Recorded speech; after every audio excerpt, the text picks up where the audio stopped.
I came out in 71, and so I just decided, okay, I can't speak out promoting, because that was the bad word, you couldn't promote, but I could at least defend, and I got all this social justice material, stuff from the prophets in the Old Testament, the Jewish Jewish scriptures.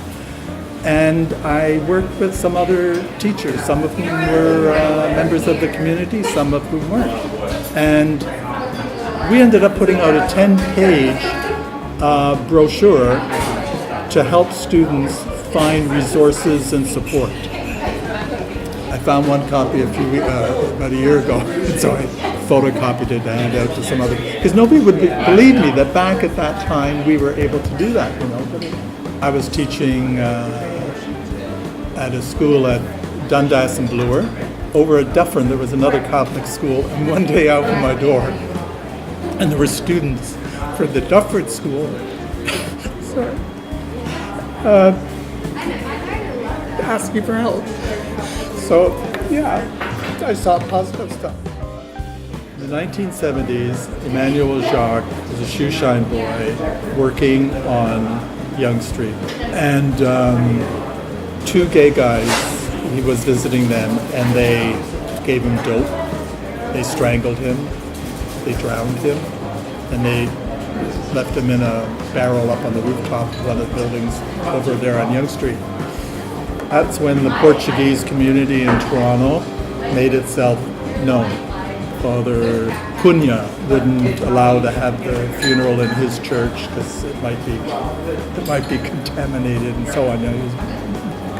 I was teaching in a school that was predominantly Portuguese, so you had a lot to deal with about what happened to their friend. He was 12. That's when a lot of the attacks on gays started as well. There'd be gangs of Portuguese teenagers, wanting to vindicate the death of their friend. And even whether you were gay, if they thought you were gay, they'd beat you up. So it was a time when gays were afraid to go out in the street. You wouldn't dare go down Yonge Street at night. During the day wouldn't be so bad. So this this horrible event really colored for the kids in the Catholic school system anyway what gays were like, because this was done by two gay men.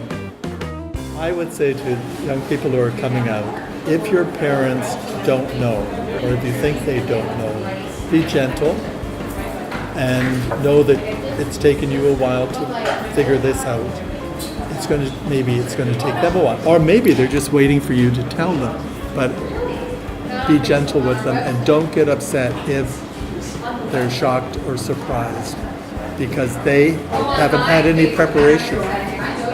I would really encourage younger people to come out when they're aware and they've come out to themselves. But you really have to be patient with your parents. My dad was a champion wrestler, so I had to be careful.